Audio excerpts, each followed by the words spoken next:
Welcome back, Kevin's Mobile Repair. Wet, rainy day. Go figure.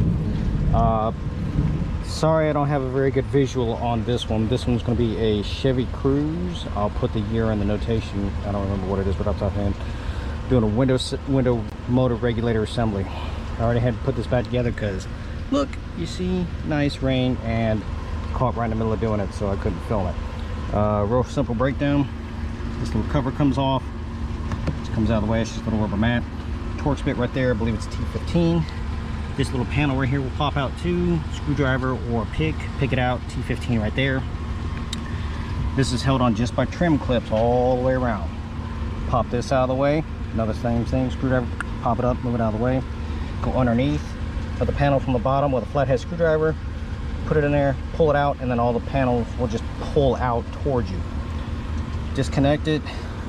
This like little trough right here, it sits in a window channel run, so it'll pick this up, move it out of the way. Then you get to the three connectors for the regulator switch, window motor, all that kind of good stuff all right here. The door handle, little blue lock tabs, you can lift up on the lock, move it out of the way, and then take the little ball stud off of the lock right here, and then it'll move it out of the way.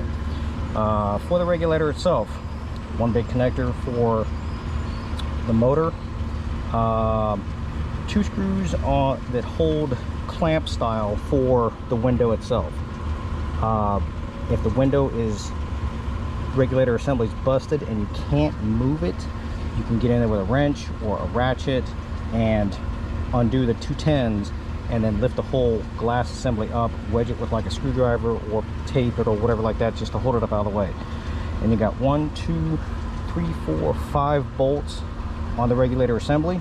It's a little scissor action, so you can then maneuver it out, maneuver the new one back in, move the tape or whatever it is you have it holding the glass up, and then it'll just sit right down into the troughs of the new regulator assembly. Tighten up the 210s, and it just basically clamps it on there, so that way that's what grips the glass and going up and down. And then same thing going back on with the door panel. Sit the top part in there first after you connect all the connectors and put this back in. Just sit in here, put down, line up the push pins, pop, pop, pop, and away it goes. And then of course attach everything, bounce back up. Should be about it. Pretty plain and simple. Took me all of less than 10 minutes. I had to kind of rush because it was raining during it. Of course, what is it? Not doing it now. It's Georgia weather. It does this all the time. But anyways, real quick, down and dirty. Any questions, comments, please feel free to let me know. Thank you.